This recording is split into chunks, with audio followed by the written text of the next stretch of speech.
Hello, everyone. This is Rebecca Burgess from American Purpose, where I'm a senior editor filling in for Jeff Gedman, who may or may not pop on the call from wherever he is in Eastern Europe at the moment for a second.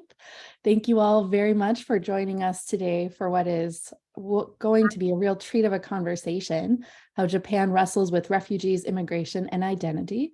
We're joined by Dr. Peter Skerry and Dr. Saburo Takizawa, who are both with us at the moment. So welcome, everyone. Welcome, Dr. Skerry and Dr. Takizawa. And Peter, feel free to take it away when you want. Okay, thank you, Rebecca. Thanks to Laura for her help as well. As always, thanks to my good friend and colleague, Jeff Gedman, who does so many amazing things with all your help with American Purpose. It's a pleasure to be here today with Dr. Saburo Takizawa, whom I met in Tokyo last January. And since then, and he's now joining us here in Washington. And since then, since January, of course, there have been dramatic developments and reforms afoot in Japan, in which Dr. Takizawa, who has spent a career working with various international organizations, especially the UN High Commission on Refugees and other similar agencies, has been intimately involved in these reforms. So it's a pleasure and an honor to have Dr. Takizawa with us today. And without further ado, Taki, as he prefers me to call him, and I've gotten used to calling him. Taki, it would be helpful if you could explain to our viewers exactly what the nature of the reforms that have been going on in Japan in recent weeks, what they've sought to address, what issues they sought to address, and what exactly these reforms are seeking to change in Japanese law and policy with regard to refugees and immigrants. So I'll let you take it away. Thank you, Peter. It's an honor to be here in this prestigious room with some prestigious emblem behind me. And I was told that the audience selected people of high profile who have interest in Japan's refugee policy and immigration policy. My answer to Peter's question is this. In fact, since 20 years, Japan has been struggling with the issue of how to deal with refugees and migrants. And the reform accelerated since 2-3 years by the Ministry of Justice or Immigration Service Agency, with basically two purposes. One is to expand the protection space in Japan by creating so-called complementary protection system in addition to refugee status. And another one is to prevent or to reduce the scale of the problem of the repeated asylum seekers, some of whom have committed crimes. Some of them have been repeating the claims for a number of times. The Ministry of Justice wants to eliminate these problems. And after 2-3 years' time, in a sense, they have succeeded only a few weeks ago by revising the Immigration Control and Refugee Recognition Act. So my view is that this is opening of a new era for Japan as far as refugee policy is concerned, and as far as migration policy is concerned. Japan is opening its doors to migrant workers. Japan decided to accept foreign workers up to, say, 70,000 per year, mainly from, say, Southeast Asian countries, and including the unskilled workers. on the realization that Japan does need foreign workers, given the declining population and shrinking workforce. And this gave favorable environment to receive more refugees on the condition that the law and orders are maintained. This is very important. This is right motive. Everybody, including government and people, insist we must keep law and order. We must keep the very safe and secure society, even after we have opened doors to the migrant workers or foreigners as a whole. Maybe I should stop here. Oh, okay, that's a great beginning. I wonder if you could elaborate a bit and remind our listeners, our viewers, historically, over the last 20 years, each year, how many refugees have been admitted to Japan, just so we have something to compare. Obviously, the numbers have been very low, but you would know better than anybody what those numbers are. In fact, I say in 2003, 20 years ago, I think there were about 10 or 20 refugees recognized by the Japanese authority. 10 or 20? Plus 20, maximum 20. Okay. Very small, virtually none. That's why Japan has been criticized for closed-door for its closed-door policy. Now, the number of recognized refugees was 200 last year, plus about 2,000 humanitarian status, on top of some 11,000 people, mainly from Myanmar, Afghanistan, and Ukraine, who were given, special status, not refugee status, because they haven't applied for refugee status, but they are protected. So in my view, they are virtually the same as refugees. I would say that last year, Japan provided protection or do asylum to 13,500 people. So compare this number to, say, 20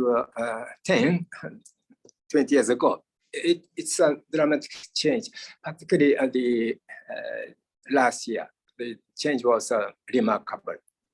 Okay. Now, for those of our viewers who might have some sense of the history of Asia, what comes to mind, Taki, is that in the wake of the Vietnamese War, large numbers of boat people did arrive in Japan, did they not? So I guess the question that comes to mind now, is this what you've just described, this dramatic change? Is this, again, one episode and the numbers will drop off very quickly? Or do you see this as the beginning of a serious set of reforms and changes in Japan? In fact, yes, Japan accepted some 11,000 Indo-Chinese refugees over 28 years until 2006. Now Japan has accepted 13,000 last year. The question is whether it's a one-time shot or it's a start of a new era. My assessment is it's a start of a new era. I don't expect that every year we have 10,000 or 20,000 refugees because they don't come to Japan. The number would be much more limited. And compared to the States, which accept millions every year, the Japan's acceptance is negligible. But what is important is a trend. The number is going up, and this trend is very important in Japan. And I believe, and many people believe, that we have entered into a new era. We'll see more asylum seekers, real asylum seekers, not say bogus asylum seekers coming to Japan, and along with some 100,000 of foreign workers. So we have a clearly new era, and it's not one-time event. Okay, that's very helpful. Now, we both have mentioned briefly the arrival of some 23 or 2,400 Ukrainians who are not technically refugees, but the American Purpose, its writers and editors have been particularly focused on events in Ukraine and supportive of the Ukrainian people in their struggle against the Russian invasion. So it would be of great interest, I think, to those of us here, if you could talk a bit about how it came about that Japan has, for Japan has gone to this extraordinary effort to bring in these Ukrainians. What is the backdrop here? What's the bigger picture? Okay, just to give you the idea, before 2022, there were only less than 200 Ukrainians in Japan. So virtually there was no Ukrainian community. After the start of the Russian invasion, Prime Minister Kishida went to Paris. I think it was a G7 meeting. He came back and said, we shall invite Ukrainian refugees to help the Ukrainian government fighting against Russia. So it's more or less diplomatic. It's a strategic decision to support the Ukrainian government against Russia, which is our neighbor. Russia is occupying northern islands, and so there's Ukrainian refugees, Ukrainian evacuees. Their acceptance has some strategic implications. So that's the main purpose. On top of the humanitarian considerations, people have seen young women fleeing with little children.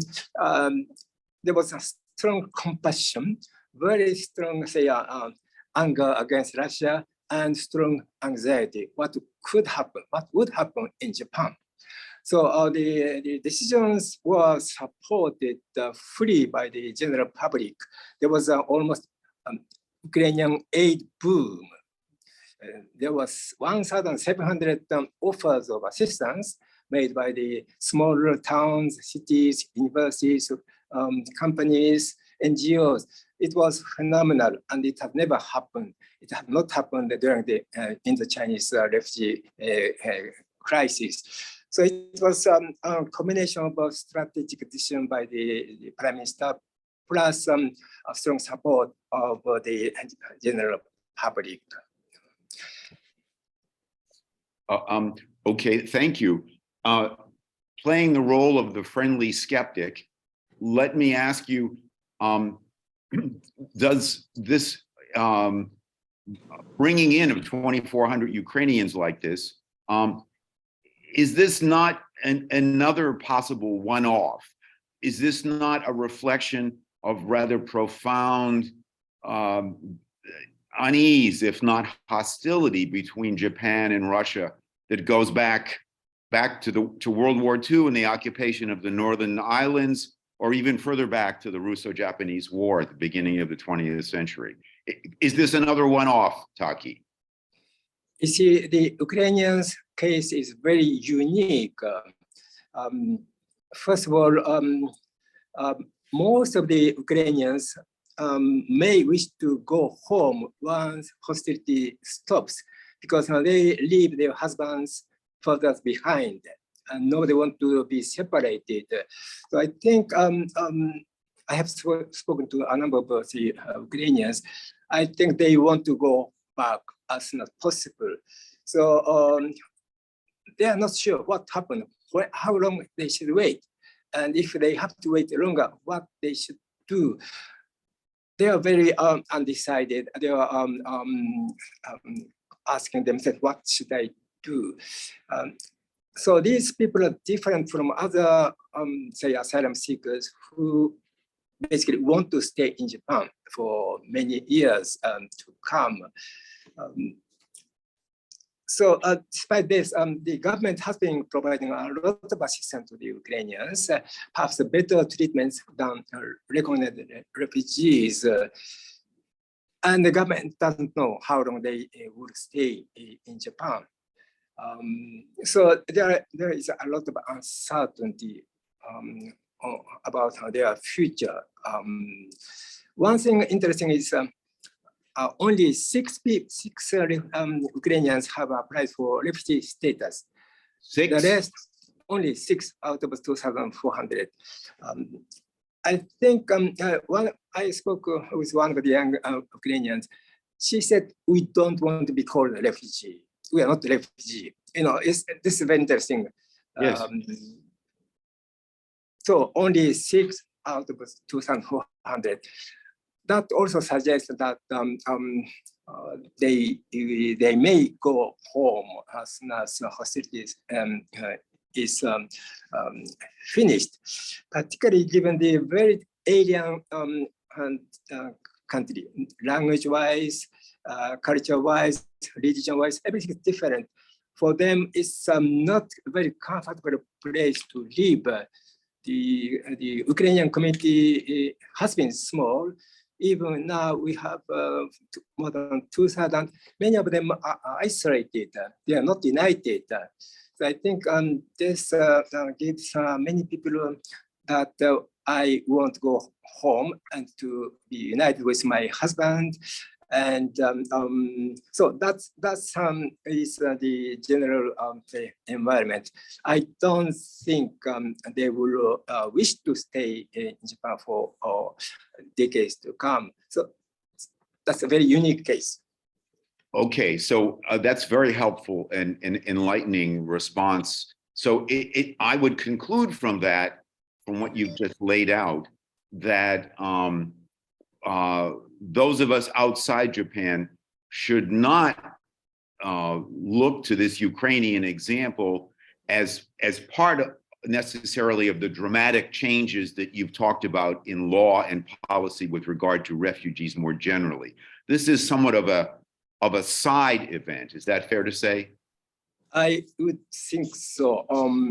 So the real questions are how to deal with more than 10,000 Myanmar nationals, and how to deal with 1,000 Ukrainians who have been evacuated or went to Japan on their own. So this is a more serious one because they will stay here.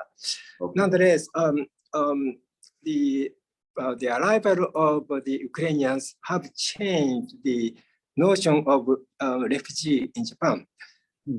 Most of the Japanese people have never met real, say, refugee or displaced persons. And what they saw are people like Japan, like Japanese, women carrying their babies and using iPhones, you know. So many Japanese said, I saw that refugees are poor people and uneducated and having a very different, say, ideas, customs, religions, languages. But somehow many Japanese realized that, Ukrainians are also refugees, or refugees are different from what I have been thinking about the refugees. So the change in the notion surrounding refugees is important one. Indeed, I have done a couple of opinion surveys, and the image of refugee or attitudes towards refugees have improved, not dramatically, but steadily improved. I think the main reason was the presence of Ukrainians. So in that sense, the Ukrainians are leaving us with, say, legacy, which would last many years. And that may, in fact, enable the government to be more open to refugees from other countries, not only Afghanistan, Myanmar, but from perhaps, hopefully, Bangladesh, the Rohingyas. Yes. Yeah. Well, thank you. That's a very enlightening answer. Let me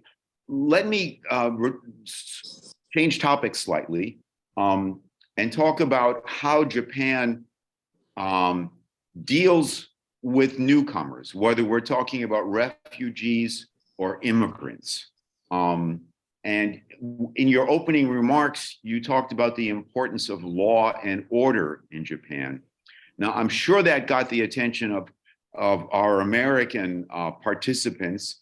The term law and order in America has very strong connotations of a kind of reaction, if not reactionary response to disruptions caused by disadvantaged people. In the 1960s, law and order was what many people who were upset with the civil rights movement and the urban unrest called for law and order. Now, I know you don't mean that, but there are important differences here between how Japanese society sees itself and how it seeks to address newcomers and how America deals with newcomers. So could you talk about those kinds of expectations and efforts on the part of Japanese society?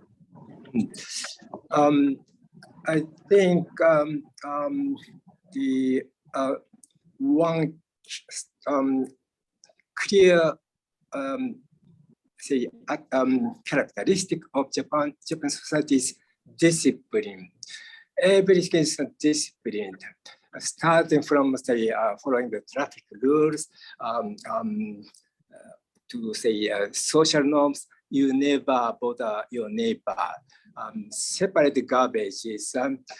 All sorts of written, unwritten laws, rules, customs are there, and we have grown up with all these I would say disciplines.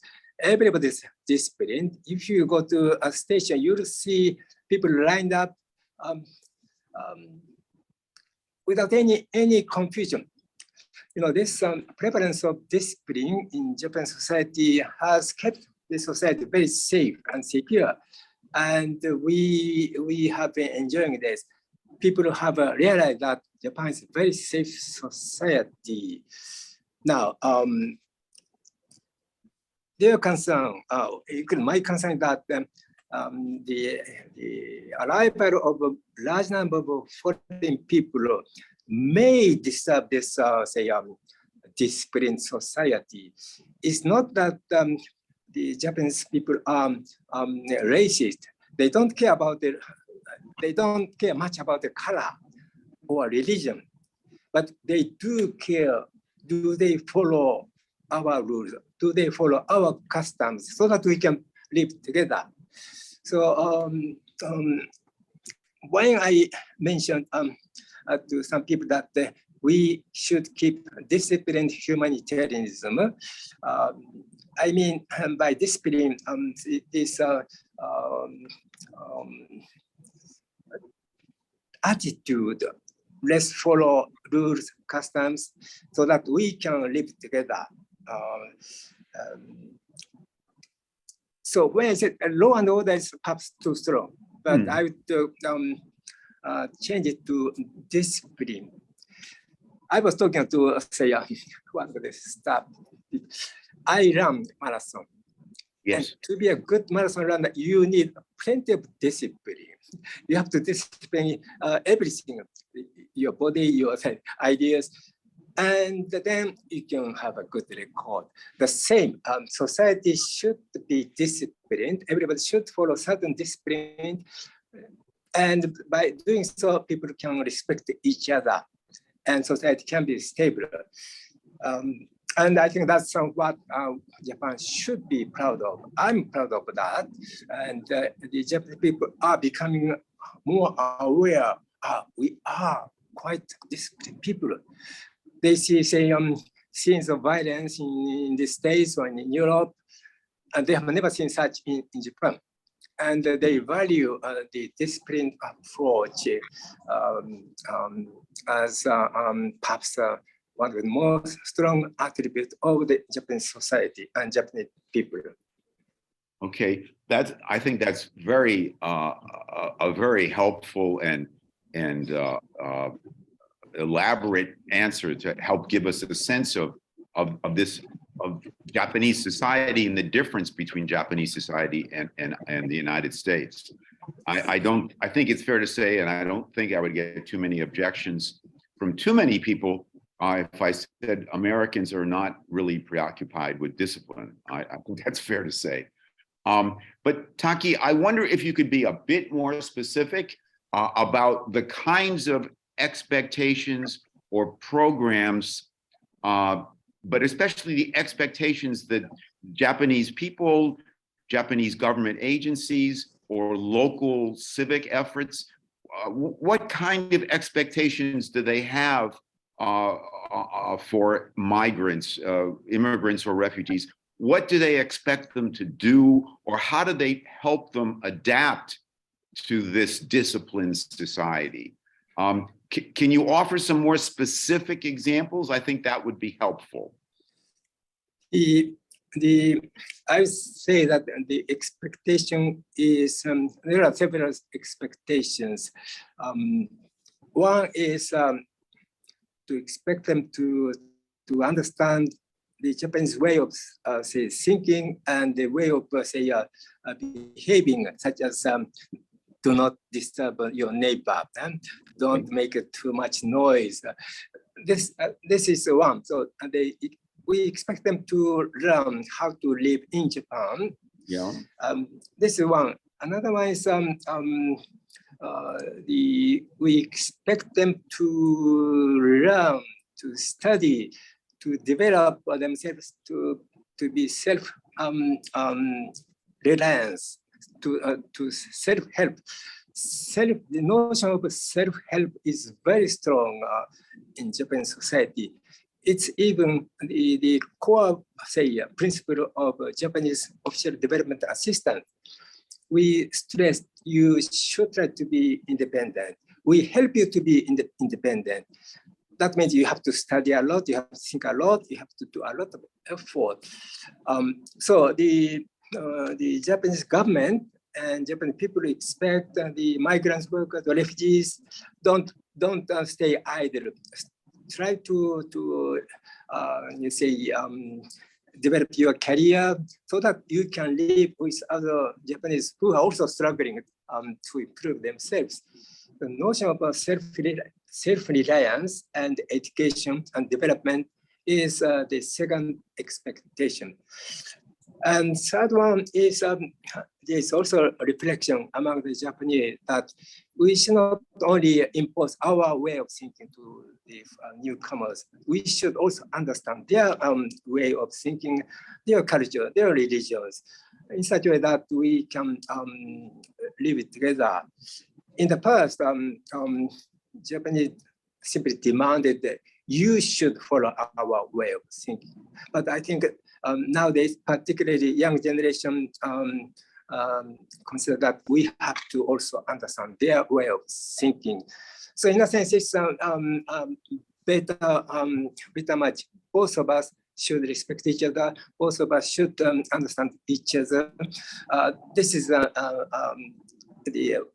emerging expectations, particularly among the young generation. Okay, that's helpful. Let me press this one more time because I think the details can be important here. Because I believe some listeners, some Americans could hear what you just said, and they might conclude that it sounds similar to what Americans say about immigrants. And I suspect that and I know there are big differences here that are worth exploring, because I think America, and I'll be very explicit here, I think the United States could learn from Japanese society about making clear the expectations we have of immigrants. We're a different society, and I'm not expecting us to advocate discipline soon, but I think the details are important. So, for example, Taki, when immigrants or migrants or refugees make a lot of noise in the apartment building where they live, and the Japanese neighbors are unhappy. What would happen? Would they call the police, and would the police come and intervene and talk to the foreigners, or would the Japanese themselves intervene? How would that play out? The Japanese wouldn't go to the neighbor and complain directly to them. They would either ask police to intervene or the municipality to do something. The Japanese don't want to solve the problem by themselves because that will create, tension with the neighbor, and this, tension, friction, or conflict with your direct neighbor is what they want to avoid. So it's always somebody else, particularly the police and the municipality, to be responsible for sorting out the problem. And in the case of Japan, police is indeed very helpful. We trust them, and they try to be as much, helpful as possible. Their mandate is to prevent, crime and to detect or arrest criminals. But indeed, they walk around the area almost every day on a bicycle and ask people how are they doing. So it's a kind of a social service, not only a security service. So they naturally ask, Omari-san, Mr. Police, I have a problem. Can you look into the neighbor's problem? He's making too much noise. And police would go there, look, your neighbor is complaining, or can you do something? Type of interventions are made. Otherwise, the administration of the city administration will be asked to come and, if needed, perhaps create a new regulations to prevent. I think this details are very important. We can talk about human rights, but it doesn't affect us very much. But the making noise in next door is very irritating, and I think it's not only Japanese, American, the same. But the way to solve the problem is not directly talking to them as somebody else, and somebody else is consider that it's my duty to do something. Okay. Thank you. I would love to ask more questions about that. I think that kind of event is much more important in the United States, and obviously it's important in Japan, than gets much attention, but I think I dare not explore that anymore with you right now. That could be the subject of a whole other program. But as we think about winding down and opening up to questions from our visitors and viewers, let me return you to the topics in which you've really spent most of your career on refugee issues specifically, in a broader perspective. We're now in what is commonly regarded as a kind of world refugee crisis. I would welcome the chance for you to elaborate on how you see that crisis. In the last few days, you and I have been talking about the changing definitions and conceptions of who is a refugee, who has a valid claim on moving or seeking residence in a third country. That's an important issue. And the broader perspective, and you can go where you like with this, about how we should be thinking about this world refugee situation. I know yesterday we talked about how maybe it's better to try to address the needs of refugees in the countries where they find themselves after they've left their home countries, as opposed to trying to bring them all to Western Europe or the United States. So that's a broad question, but I'm asking you to reflect from your own experience and work on how you see the broader refugee situation in the world today. When I joined the United Nations in 1981, there were less than 10 million refugees, including the Palestinians. Now we have refugee alone, 37 million, and including the internally displaced persons and others, it's more than 100 million, 108 million. Number will continue to rise, particularly because of the impact of the climate changes. So I think we have to live with an increasing number of displaced persons, not only by persecution, but by other, say, natural disasters and climate changes. We have this refugee convention, 1950 Refugee Convention, and the related, say, refugee regime, which is not working anymore because IDPs are not covered, and say war refugees are half covered, and the complementary protection system was created to make up the short deficit of the 1951 convention. Now, on the assumption that the number of say people asking for protection in the northern part would be increasing in the coming decades, in the short term, we have to find new approach. And for the long run, we have to have a new convention. What about the climate change, environmental refugees? It's millions, tens of millions, or even hundreds of millions. There's no international, say, regime to cope with this. But that will take years before any, say, concrete regime emerges. For the medium term, I think we can't leave the current disorganized or undisciplined approach whereby the migrants and refugees try to come to the northern countries, like particularly the United States and Europe. This is not sustainable.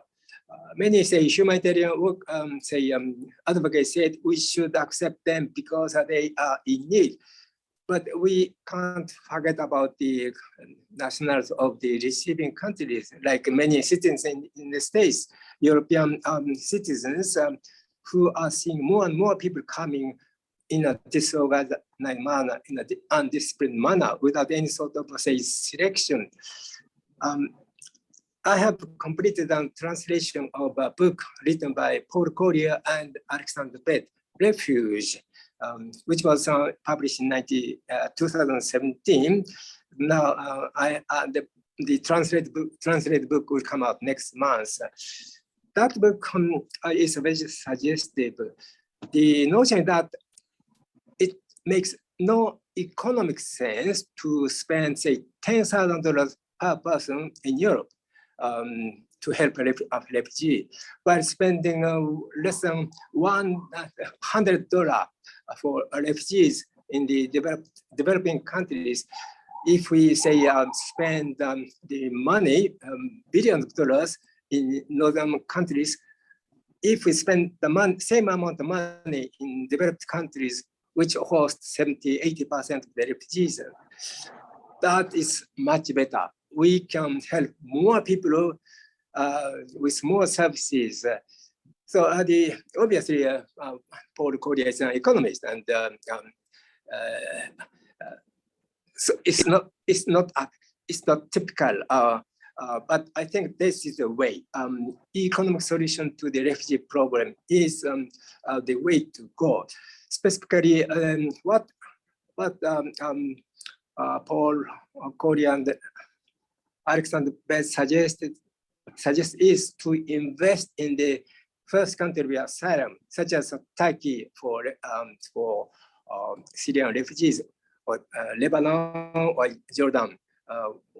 All these countries host tens of thousands or hundreds of thousands of refugees, and they are poor. They have their own problems, and they were obliged to receive hundreds of thousands of refugees. So the international community has a moral duty to help those countries, those nationals of those countries, by spending more money there and create jobs for both refugees and for the national. So this is the solution they provide. Then people don't need to feel obliged to cross the Mediterranean to come to, say, Germany. They can stay, say, in Turkey, and once the conflict is over, they could go back to Syria. It's not so simple, but the basic notion is that don't wait until millions of people come to the States. Before that, invest money and create jobs and educate people so that they have better, say, life perspectives. Now, the same idea was presented by the latest edition of the World Development Report, World Development Report 2023, which was published, which came out in mid-April. I think it's the same. The WDR suggests two approaches, or one approach: train people, give them skills so that they can survive themselves in the developing countries, or they can find jobs in the developed countries. Invest money in education and the skills for both refugees and migrants. I think this one has a similar, say, idea about how to deal with millions of displaced people and migrants in the coming decades. Yes, I think I appreciate that answer, and would just emphasize, before I turn it over to our questioners, that you're not an economist. You spent your career dealing with the problems and the challenges of refugees. And I think it's fair to say that you regard the kind of proposals that Collier and Betts have made to be both an economically sound perspective, but also a morally sound perspective. Is that fair to say? Yes, and politically feasible. Yes. Please finish. Yeah, if we leave this disorganized, undisciplined mass of people coming to the northern state, there will be political repercussions. There will be, say, right-wing parties, xenophobia, and that has been proven during the last several years. So I think this approach would also say somehow soothe the political problem, political tensions in the developed countries. Of course, we have to also address the issue of politics in the developing countries. They may say, why should I keep millions of, say, refugees in my country? That's issue. But if we have plenty of, say, economic assistance, so that they can, their economy is improved, and so that there are more, work, jobs. I think the political anxiety, political animosity would be contained. I'm inclined to agree with you. Now we've gone on a bit long, but you've imparted, I believe, a lot of wisdom, Taki. So I want to turn it over to any members of any of our viewers who want to raise any questions. I see that Michelle Gelfand, who does research in Japan, has emphasized along with you the importance of discipline and traces it to a history of chronic threats of disasters, population density, and conflict. And I'm inclined from my growing but nevertheless limited knowledge of Japan to agree with that. I wonder if Michelle wants to elaborate on that question. Is she still with us? Yeah. Okay, Michelle, would you like to elaborate on that question or ask another question? Yeah, I just want to thank the panel for this really amazing discussion. So I'm a cross-cultural psychologist at Stanford University, and I've been doing research on a theory that actually originated in anthropology some years ago that is related. It's called tightness-looseness theory. And we published a lot of work on this, and I'd be happy to send you a copy of the book that came out for a general audience. It's called Rule Makers, Rule Breakers, How Tight and Loose Cultures Wire the World. And it's actually based on research we published in Science and in other top interdisciplinary journals. And actually, when the paper came out in 2011, the Japanese media discussed it a lot because I think this paper was trying to show, we measured how many times there's been natural disasters, population density as far back as 1500, percentage of arable land, amount of conflict on one's soil over the last 100 years, actually coming from political science, the International Crisis Archive. And we were showing with this data that actually countries, this is about 33 nations, and it's been expanded since then, that have had a lot of threat actually are tighter. And they have more concerns for discipline, exactly what you were describing. And the theory is pretty simple, which is that when you have a lot of chronic threat on your soil, you need strict rules to coordinate to survive. And that's actually what we showed with a lot of other methods, computational methods. We work with a lot of evolutionary game theorists that show that actually cultures that have a lot of threat, if they don't have strict rules, they actually don't do very well. And we compared this to the US, where you can measure, how many times have we been potentially invaded by Canada and Mexico? My daughter asked me that some years ago, and I told her she needs to relax. Why is she thinking about this? But the more broad point I wanted to mention is that this dimension of culture predicts a very clear trade-off between order and openness. And we have a lot of data to suggest that, like, for example, to your point, Peter, like the US struggles with order. We have a lot of crime. We don't have a lot of coordination. We have a host of self-regulation types of issues, from obesity to debt. And we've linked our data to these kinds of issues. But the US and other loose cultures tends to have higher openness. So it has more tolerance, relatively speaking, and it has more creativity. And that trade-off of order and openness is something that we see across many different contexts, even at the state level and in organizations. And so that just suggests that Japan might corner the market on order, but have more struggles with openness, whereas the US struggles on the reverse. And I guess my question is, how do you think the government in Japan and other maybe private foundations can help to balance that order and openness, given that Japan's had such a huge history of threat, and stigma is a big issue. And I'll just give one more example. We did a study, kind of a strange study, I'm a psychologist, where we sent people out to their home countries and they asked for help on city streets. And in one condition, they were just wearing their normal face. And in another condition, they were wearing fake facial warts that I bought them on the internet. And then in another condition, they were wearing like nose rings and tattoos and purple hair. And we simply look to see, do people get more or less help depending on how tight or loose the culture is? And actually, it was really interesting because in the condition where people were just wearing their normal face, there was no cultural differences in helping. This is across 20 plus nations. But in countries that were tight, these people wearing these strange stigmas got far less help in city streets and in malls. And so this is just to say that these are really very deeply, these issues have a really long historical and ecological foundation.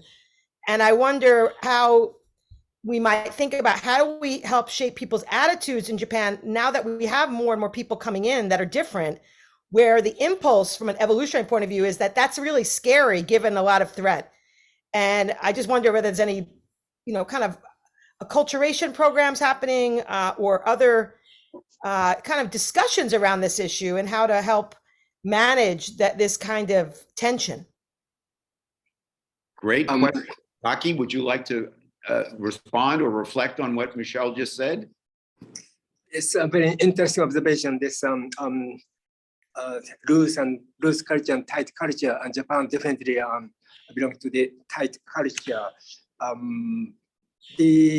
The government is fully aware of the need to balance the two.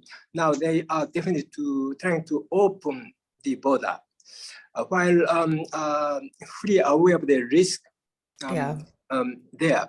So what they do is, well, this is typically Japanese way, open a little bit and see what will happen, and then open further and see what this step-by-step approach, which takes a lot of time, but it does work. It's a kind of a repeated pilot project. When upon our advice, the government started this third country resettlement program. I was involved in the start. The first seating was only 30 people per year from Myanmar. It's really nothing, but for government, it was the reasonable start because they can see what will be the reaction of the public and what will be the needs of this small group of Myanmar refugees. So step-by-step approach, gradualism is a typical Japanese approach that would keep the risk low, and that will allow the government to take action when there's a problem. The risk of the negative side of that is it may take too long. It may take too long. It may not be timely. The pace of increasing the foreigners, migrant workers, has been accelerating. I think I would expect every year perhaps 200,000 or 300,000 migrant workers would come to Japan. But so far, the government is confident that they can maintain law and order. One of the slides I showed was this. In 1993, 1993, there were 1.6 million foreigners, and there were 300,000 illegal foreigners. So it's almost 20%. 20% of the 1.6 million foreigners were illegal residents or undocumented residents. Today, we have 3 million foreigners, and the number of illegal residents is only 70,000. So only 2.2% are not having any document. So I think Japan's border control is one of the most effective one in the world. The government is determined to keep this. Perhaps they are determined to keep the rate of illegality to 2%. Then, even if the number of foreigners increase, the government would be confident that we can manage. Whatever problem will come out. And finally, of course, you may say that Japan's problem has been very small compared to the American problem, which is astronomical in the eye of the Japanese. Problem has been small and it's manageable.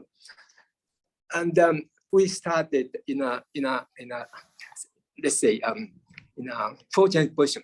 Very small number of foreigners, a very small number of say illegal or problematic foreigners. So we will increase step by step and avoid any problem as we see in the States or in European countries. Okay, thank you, Taki. Michelle, I am anxious to read your book, and I hope that you and I are in touch. And the three of us will stay in touch. Sounds great. We have a few minutes left. I want to reach out to anyone else who has any questions. I don't see any other questions. Well, I see one from Fritz Heinzen. If you rank the problems that the Japanese people feel they face, where does a refugee problem rank? If Fritz, you're still with us, have I accurately posed your question? Yes, I'm trying to get a sense, as he was just mentioning, for the US, refugee problems, huge issue, political hot potato, and it has political and cultural and social implications. All right, How in Japan? Where does it rank in, let's say, priorities, politically, socially, culturally? Taki? Very low. Primarily because the number of refugees has been very small, and a few people have met refugees. They've heard about refugees, but they have not met. And the refugees haven't, committed serious crimes, but there are a few, but it's very small. So the problem has not surfaced until recently, when the debate on the revision of the immigration control and refugee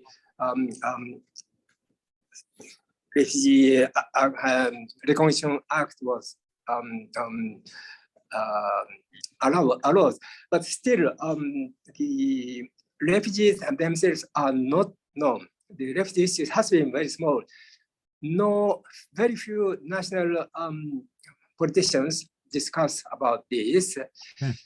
In the coming months, I think it will become more, but at the moment, until now, it has been very, it enjoys very low visibility.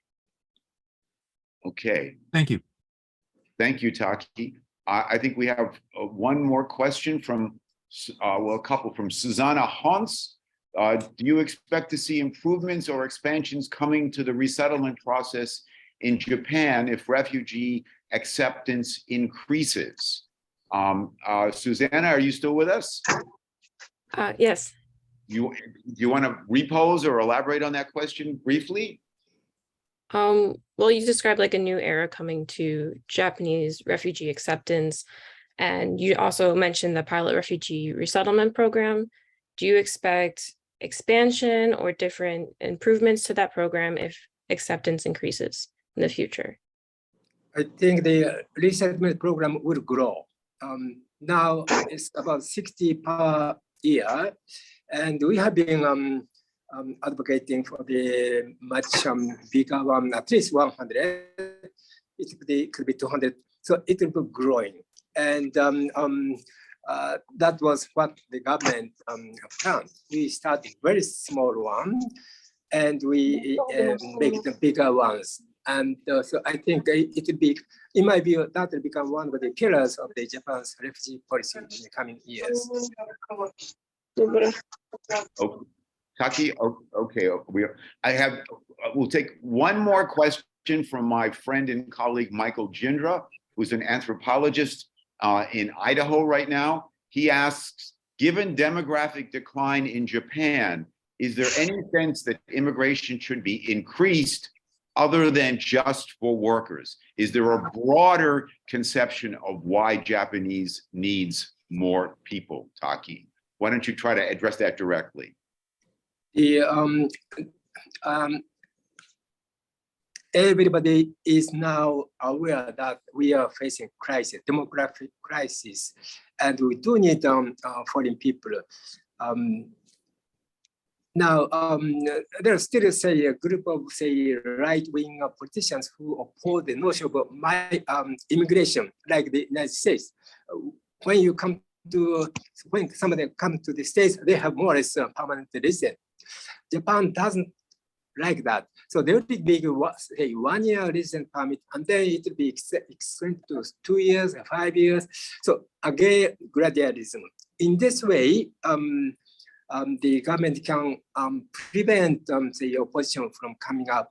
They understand that these people would stay, and they would bring their families. They will stay there, but they don't say it openly.